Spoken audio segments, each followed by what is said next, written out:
की नीति का 5वां अध्याय। अध्याय का सार। गुरु की महिमा का वर्णन सर्वत्र किया गया है, परंतु चाणक्य ने यह भी स्पष्ट किया है कि सामान्य जीवन में कौन किसका गुरु होता है।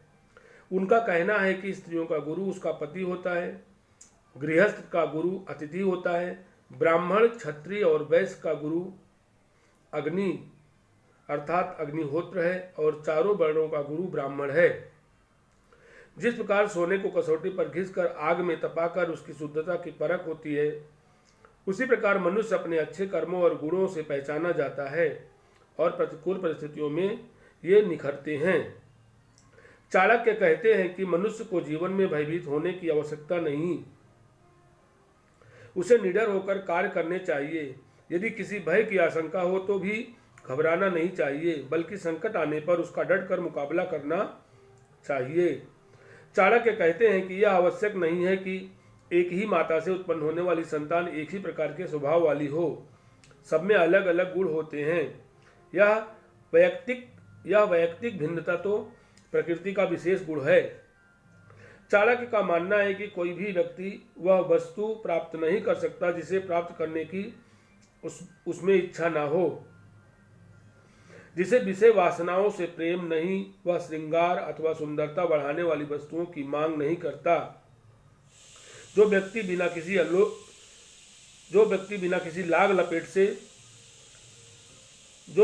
किसी लाग लपेट के स्पष्ट बात कहता है, वह कपटी नहीं होता। विद्या अभ्यास से प्राप्त होती है और आलस्य से नष्ट हो जाती है। दूसरे के हाथ में दिया हुआ धन वापस मिलना कठिन होता है और जिस खेत में बीज कम डाला जाता है वह फसल नष्ट हो जाती है। चाणक्य कहते हैं कि दान देने से धन घटता नहीं, वरन दानदाता की दरिद्रता समाप्त होती है। सद्बुद्धि द्वारा मूर्खता नष्ट होती है और मन में सकारात्मक विचारों से भय समाप्त हो जाते हैं।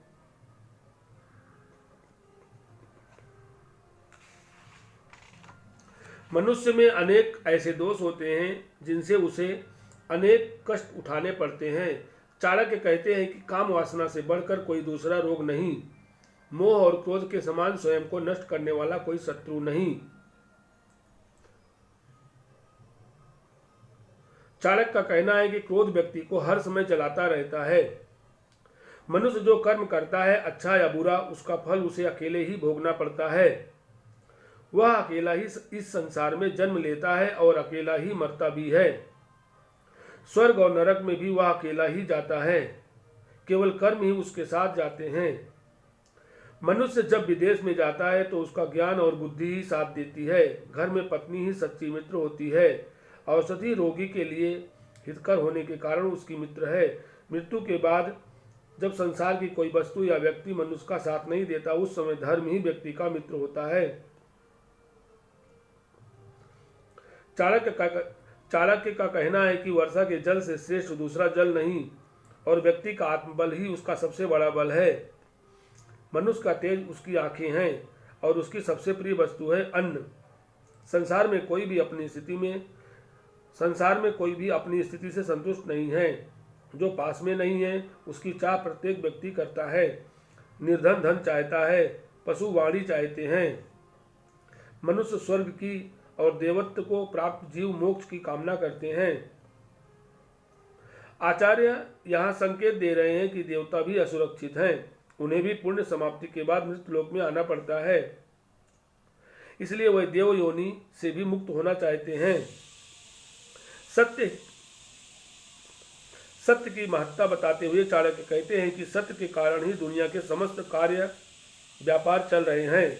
लक्ष्मी, मनुष्य के प्राण और यह संसार सभी नश्वर हैं।